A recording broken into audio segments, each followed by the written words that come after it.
Hallo, gerne möchte ich über eine sehr tiefe Erfahrung sprechen, die ich im Oktober 2019, war das glaube ich, in den Ferien erlebt habe. Und zwar vermute ich, es waren Naturwesen und wie sie mich und jemand anderer vor einem sehr schweren Unfall gerettet haben und beschützt haben. Ob man das wahrhaben möchte oder nicht, sind wir umgeben von Wesenheiten, die wir mit dem physischen Auge nicht wahrnehmen können. Vielleicht hast du schon mal irgendetwas gespürt, eine leichte Berührung, obwohl du allein im Raum warst. Oder du arbeitest bereits mit Naturwesen zusammen in deinem Garten, denn wenn du sie einlädst, sprießt dein Garten. Die Blumen, das Gemüse, das ist viel gesünder, als wenn du getrennt bist von den anderen Wesenheiten, die eigentlich da sind, die zuständig sind für das Wachstum der Pflanzen. Ja, aber ich erzähle nun von meiner Geschichte. Ich hatte ein paar Tage Ferien gebucht in einem kleinen Weiler in den Bündner Bergen auf 1800 Metern Höhe. Dieser Weiler grenzt an ein Naturschutzgebiet, quasi ein sehr großer Arfenwald liegt vor der Haustüre dieses Gasthofs. Es ist auch ein beliebtes Wanderziel, aber nur mit Tagesgästen. Alle gehen dann wieder runter, da es nur ganz wenige Übernachtungsmöglichkeiten gibt. Da ich ein paar Tage dort oben verweilen wollte, ja, bezog ich ein Zimmer dort. Am selben Tag meiner Ankunft verspürte ich die Motivation, nach dem Abendessen einen kleinen Spaziergang zu machen. Natürlich ist im Oktober, so nach 20 Uhr, ist es bereits dunkel.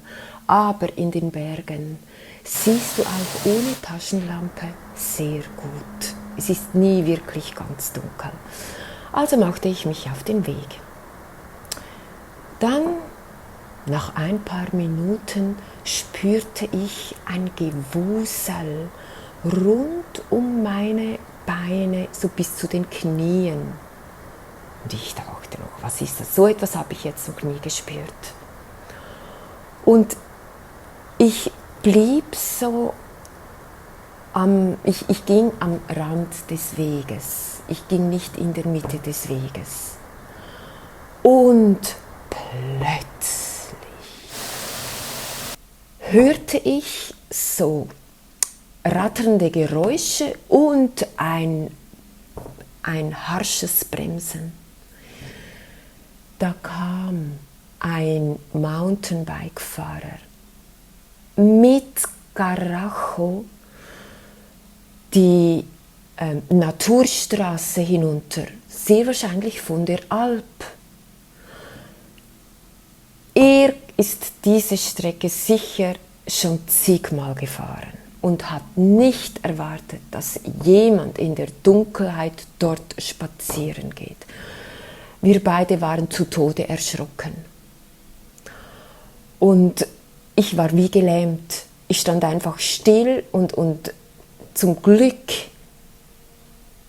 war ich nicht in der Mitte des Weges unterwegs. Und er ging dann weiter, auch und noch komplett geschockt. Keiner von uns hat ein Wort gesprochen.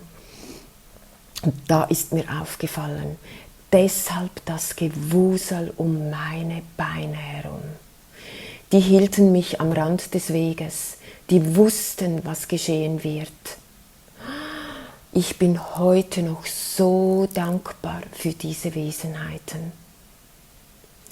Ich ging weiter und plötzlich stellten sich meine Nackenhaare hoch und ich kriegte eine totale Angst.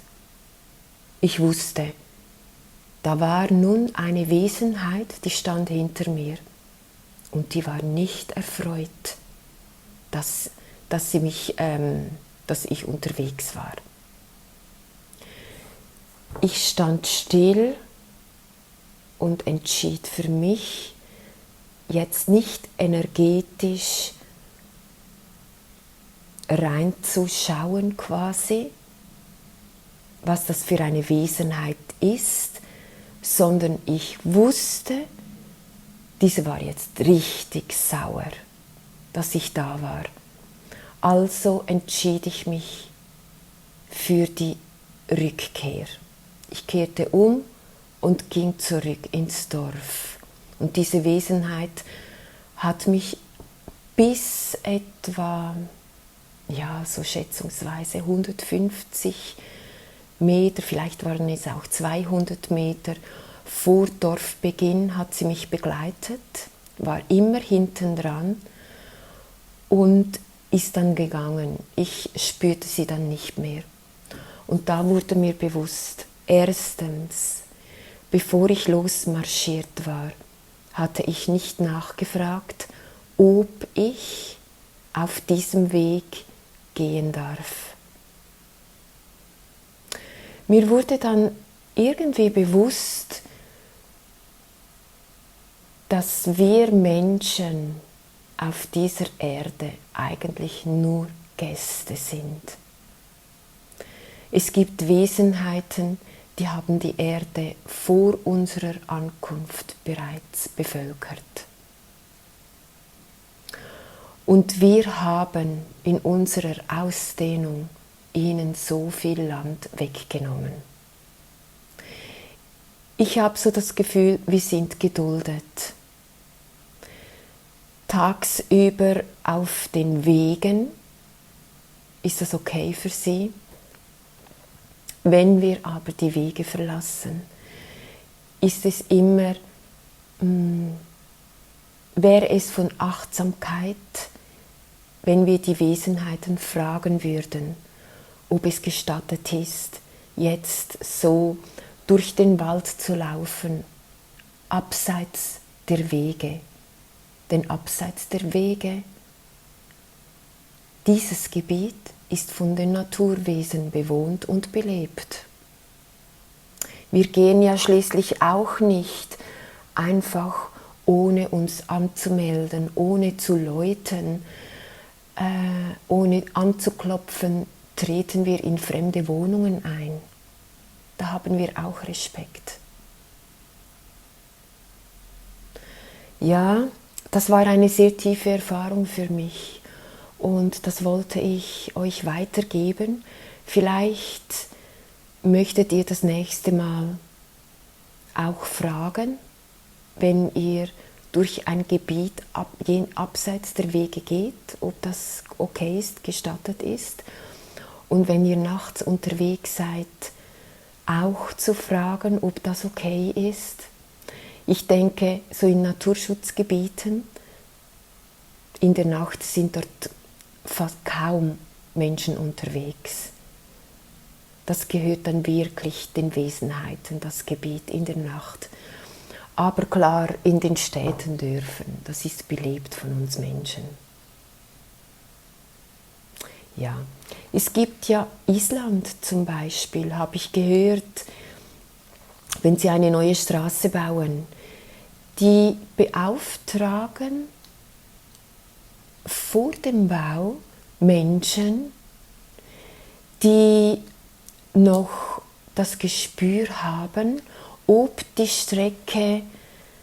Streckenführung okay ist oder ob die Strecke vielleicht umgeleitet werden muss, weil dort ein Zuhause ist von Naturwesen. die achten die Naturwesen, sie leben mit den Naturwesen zusammen. Ja, und unsere Vorfahren haben das ja auch gemacht. Vielleicht möchten wir dieses Gedankengut auch wieder mehr zu uns nehmen und ein bisschen achtsamer mit allem sein, ob wir es sehen oder nicht. Egal.